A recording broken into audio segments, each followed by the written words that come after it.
Permettez-moi d'abord de rappeler que le symposium des chefs d'état-major de marine et commandants de garde-côte du Golfe de Guinée est un cadre d'échange et de réflexion qui permet bien sûr de passer en revue les problèmes techniques auxquels l'architecture de Yaoundé particulièrement est confrontée.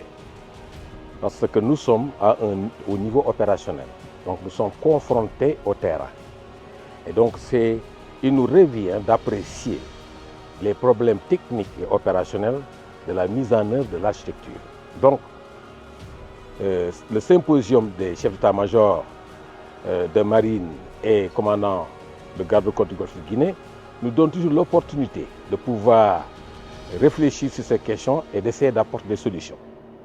Et je pense que le symposium de Dakar, ce 9e symposium, a été quand même quelque chose de très productif sur les mesures à prendre pour apporter des réponses sur des questions comme la mise en place d'un centre de fusion et de partage d'informations et aussi sur les réformes structurelles à apporter quant à la gouvernance de l'architecture de Yaoundé.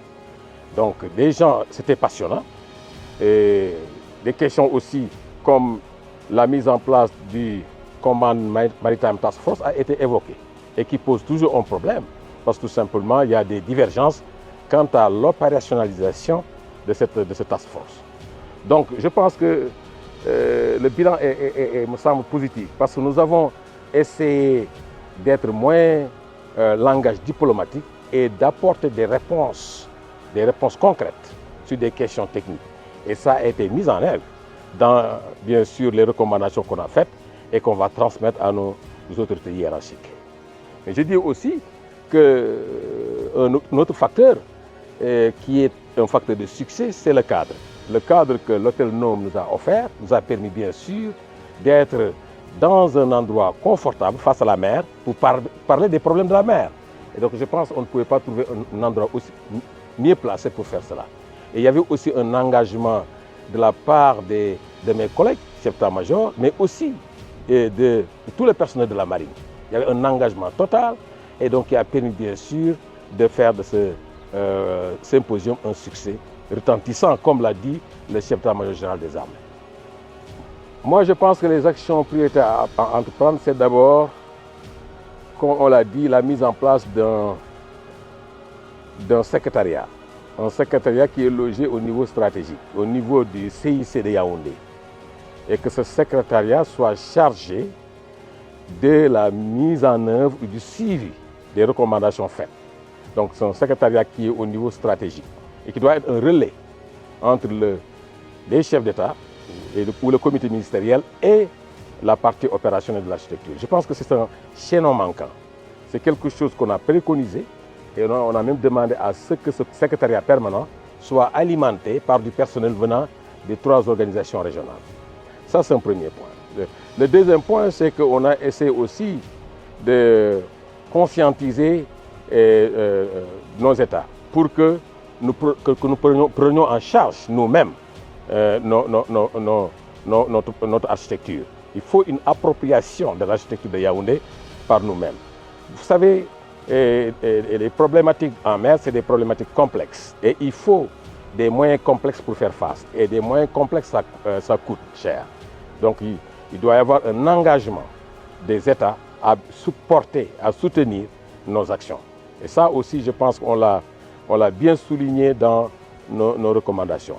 Mais il y a aussi le fait que, comme j'ai l'habitude de le dire, la mer est un espace ouvert, un espace de coopération et de solidarité. Donc on ne peut pas traiter les problèmes du Golfe de Guinée en vase clos. Donc on est obligé de nous ouvrir à d'autres partenaires, les partenaires étrangers. C'est pourquoi d'ailleurs on a posé cette problématique de cette coopération transatlantique entre le Golfe de Guinée et tous les autres États qui partagent avec nous l'espace atlantique. Mais mes dernières impressions sont des impressions mais qui ont été exprimées par mon chef, le chef d'état-major général des armées. Il est très content, il m'a dit, j'ai eu l'écho et je suis venu voir. Et il est parti satisfait. Et quand mon chef est satisfait, je ne peux que l'être. Et donc, je pense que c'est une impression de succès, de travail bien fait avec une équipe derrière, des officiers de marine compétents, engagés. C'est très difficile d'organiser une rencontre de ce niveau avec 27 marines des pays, avec combien 12 organisations internationales, avec quoi? Avec 15 industries, avec une exposition. C'est très complexe en termes de coordination, la logistique. Et ça, je profite de cette occasion pour remercier nos partenaires comme la Grande-Bretagne, la France, l'ONUDC et aussi, je dirais, l'Union européenne, qui ont des partenaires, même si effectivement nous, bien sûr, on s'est engagé à partager, à supporter les charges. On n'a pas laissé les charges seulement entre les mains de nos partenaires. Nous avons effectivement participé, contribué d'une manière conséquente sur le plan financier, sur le plan des ressources humaines, à la réussite de ce symposium.